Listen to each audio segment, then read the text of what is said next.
নমস্কাৰ বন্ধুসকল, মই সঞ্জীৱ নাথ আপোনালোক সকলোকে এই চেনেলটোলৈ স্বাগতম জনাইছোঁ। আচলতে মই এই ভিডিঅ'টো যোৱা জানুৱাৰী মাহতে বনোৱা আৰু ভাবিলোঁ কি আপোনালোক সকলোকে এই ভিডিঅ'টোৰ যোগেদি যি জানো মনৰ ভাৱ প্ৰকাশ কৰোঁ, আপোনালোক সকলোলৈ অলপ আলোচনা কৰোঁ বুলি ভাবিলোঁ। তো সেই ভাবিয়ে আপোনালোক সকলোকে এই ভিডিঅ'টো শ্বেয়াৰ কৰিলোঁ। মই 3 বছৰ ধৰি গাহৰি পালনৰ লগত জড়িত হৈ আছোঁ আৰু যি জানো শিকিছোঁ, কৰি শিকিছোঁ আৰু কিছুমান পালক দাদাহঁতৰ পৰাও শিকি আছোঁ। মোৰ লগত হোৱা এনেকুৱা এটা দুটা অভিজ্ঞতা আপোনালোকৰ সকলোলৈ শ্বেয়াৰ কৰিব ওলাইছোঁ। মানে যিটো মাকৰ পোৱালি দিব, সেই মাকজনী যিটো ৰুমত থাকে সেইটো ৰুম যাতে 2 দিন আগত যাতে ভালদৰে পৰিষ্কাৰ কৰি ৰাখে আৰু শুকান যাতে কৰি ৰাখে আৰু যাতে যিটো মল যোৱা পথটো মানে যিটো ফুটা হয় সেই ফুটাটো যাতে সৰু হয় সেইটোৰ ওপৰত লক্ষ্য ৰাখিব।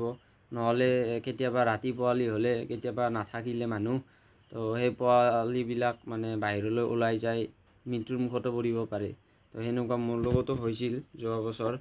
আৰু বাকী পোৱালি যেতিয়া এটা মাকে দিছে, এই ফটোত যিটো দেখিছে ভিডিঅ'ত, এইটো মাকে 12টা পোৱালি দিছে, ভালেই দিছে আৰু বৰ্তমান ঠিকেই আছিল পোৱালিকেইটা। আৰু এটা মাকে দিছে 6টা পোৱালি, সেইকেইটাও ঠিকেই পোৱালিকেইটা। আৰু সেই মল যোৱা ফুটাটো যাতে মানে সৰু কৰি ৰাখে, ডাঙৰ যাতে থাকিলেও যাতে ইটা বা শিল দি কেনে যাতে সৰু কৰি ৰাখে, সেইটোৰ ওপৰত আপোনালোকৰ লক্ষ্য ৰাখিব। আৰু এই ভিডিঅ'ত দেখুওৱা ধৰণে 12টা পোৱালি দিয়া মাইকীজনী তাৰমানে নেক্সট যেতিয়া হিট আহিল, তেতিয়া মোৰ ভুলৰ কাৰণে তাৰমানে মাইকীজনীৰ বেয়া চাৰ্ভিছ হোৱাৰ ফলত মাইকীজনীৰ মানে শৌচৰ দুৱাৰেৰে কিছু ভিতৰৰ অংশ ওলাই আহে বাহিৰলৈ। তেতিয়া ডক্তৰকো ফোন কৰিলেও ডক্তৰেও মানে আহি পেলাই চালে, কিন্তু ঠিক কৰিব নোৱাৰিলে আৰু 2 দিনমান পিছতে এই মাইকীজনীকো বিক্ৰী কৰি দিব লগাত পৰিল। আপোনালোকৰো যাতে এনেকুৱা ভুল নহয়, আপোনালোকে ছাৰ্ভিচ দিয়াৰ সময়ত অলপ লক্ষ্য ৰাখিব, মতাটো যাতে মাইকীটোৰ ওপৰত উঠি যাতে ঠিক ধৰণে ছাৰ্ভিচ দিছে, তো সেইটো আপোনালোকে লক্ষ্য ৰাখিব।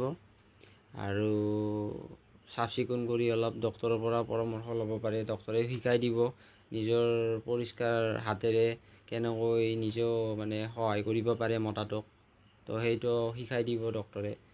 ডক্তৰৰ পৰামৰ্শ লৈ পেলাইও সেইটো কৰিব পাৰে আপোনালোকে। আৰু আশা কৰোঁ আপোনালোকে এই ভিডিঅ'টো চাই ভাল পালে। ধন্যবাদ।